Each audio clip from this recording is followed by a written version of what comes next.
I'm Heidi with Self-Grounded Therapy, and today I'm going to talk about suicide. Specifically, I'm going to talk about what it's like to live with suicidal thoughts. And then I'm going to tell you a secret, something that I've discovered about what those suicidal thoughts really mean. So if you're listening to this, you likely yourself have suicidal thoughts, or you know somebody who thinks about suicide. And when somebody thinks about suicide, it can become an all-consuming thought. It can take over. Sometimes they show up as images, sometimes it's sensation, sometimes it's just this deep desire to be dead. Just to make whatever is happening go away, to stop it, to end the suffering, to end pain, to make the continual suffering of life just stop.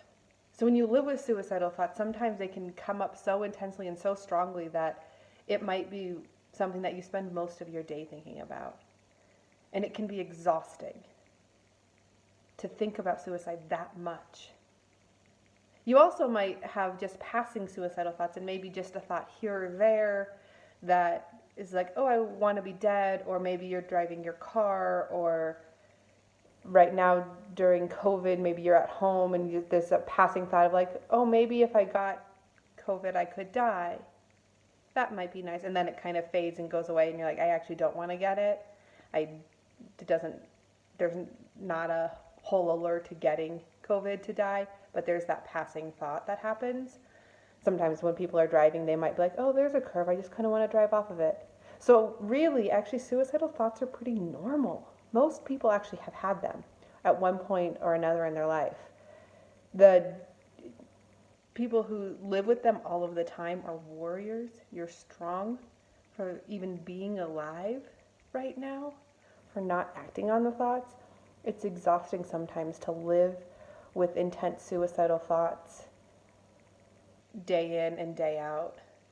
And sometimes it feels so real. And like the only way, like it's almost inevitable that you're going to act on the suicidal thoughts. I get that. That it can hurt that much, that you want out that badly. And there's something that you can do for yourself that's maybe different than what other people have said. There's, often this call a crisis line, get support, reach out, do something for yourself. And as that is important, and if you have the ability to reach out, that's great, and it can be a very helpful thing. And there's something else that you might know or not know about your suicidal thoughts, that they're a part of you, and that they're actually there doing something very important for you, and that they have messages, and there's deeper meaning behind the suicidal thoughts. That generally, suicidal thoughts, especially any particular method that you're thinking about, doesn't mean kill yourself this way. It often means, listen to me. I have something to tell you.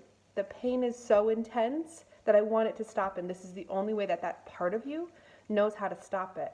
But when you can listen beneath the suicidal thought, you can actually hear messages of what you need, and then you can learn to meet your needs in a different way.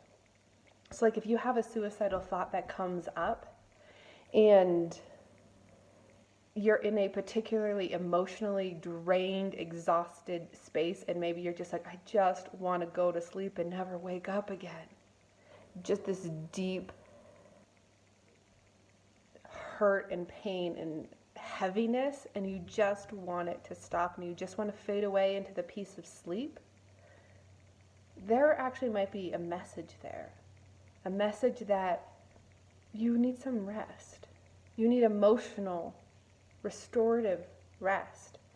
And when you know that, then you can actually act differently, and you can do something different to help restore that kind of emotional rest that you're really desperately needing. It's like a soul aching kind of rest that's needed. And you can start to work towards that kind of rest. Sometimes that might mean you literally just need to take a nap and put down the computer, put down the busy work, put down the needing to solve all of life's problems right now, just to put it down and go to sleep and see if you feel better after you take a nap. And I'm not telling you that naps are going to solve your suicidal thoughts, that they're going to make them go away. It's not that easy. But what I am telling you is that if you listen and you tune in to the parts of you that are holding these suicidal thoughts and start to have a conversation with them, you can actually learn from them that they're doing something for you that's not actually about wanting you to die, but that's the only language that they know. That they're actually here trying to help you survive, which might seem really weird and like doesn't make sense, but that they so deeply care about you that they don't want you to be in pain. So your suicidal parts can actually be a very strong resource of parts that care so deeply about you. And when you can work with them and help them unblend so that you can actually see the part of you that's holding these suicidal thoughts rather than being overwhelmed by them all of the time, which is exhausting, you can start to have conversations and learn when those suicidal thoughts come up, when those parts of you come up, that they are there like warning signs. It's like a cue of like, hey, there's something happening, maybe outside, inside. It could be an internal, the thing that just happened outside is sent you into a bunch of shame, and I don't want you to be in the shame, so the suicidal part comes in and says, I know how to solve this. If you die, we'll solve this. But the suicidal part doesn't recognize that if you die, it dies, and all of your other parts die. You can think of it kind of almost like a teenager who hasn't quite gotten the grasp of larger consequences, circumstances in life. Often suicidal parts show up in a teenager kind of, I don't care what anybody else thinks, this is the thing that's going to fix it kind of way. But when you can actually separate that part from you and see it and relate to it as a teenager, then you can be grounded a little bit more in yourself and relate to this part of you and to actually meet its needs, because it actually has needs and it's telling you that you need something too. So whether that's taking a nap, whether it's exercising, sometimes when your suicidal thoughts are very violent ones, violent against yourself, it might mean that you just have this energy just needs to get out. So maybe you need to go for a run to literally help the chemicals in your body get out of your body, the pent up ones. Sometimes it can mean that you really need some rest, and maybe reading a book is what you really need. You need that break from the busyness of life, the working to solve all your problems all the time. Maybe you could do some art and get creative with your suicidal part. You could actually draw out what they look like to help separate them from yourself a little bit. And you can actually see, oh, they have so much pain, or maybe so much anger, or that they have emotions, that they have something that they're really trying to tell you. And when you can look at your suicidal parts in that kind of way and actually start to get the messages underneath them, there's something that happens that can switch for you, and you can gain this real deep respect and love and gratitude for your suicidal part. So the suicidal part could come up, and then you're like, oh, right, hello, friend, I remember you. Yeah, we're real good friends. You come around a lot, and I'm so thankful that you came up and let me know that there's something really intense happening that maybe I wasn't paying attention to. And then you can also ask that part, hey, might you be willing to talk to me in a different way? Could you help me in a way that's maybe not as graphic or as intense, or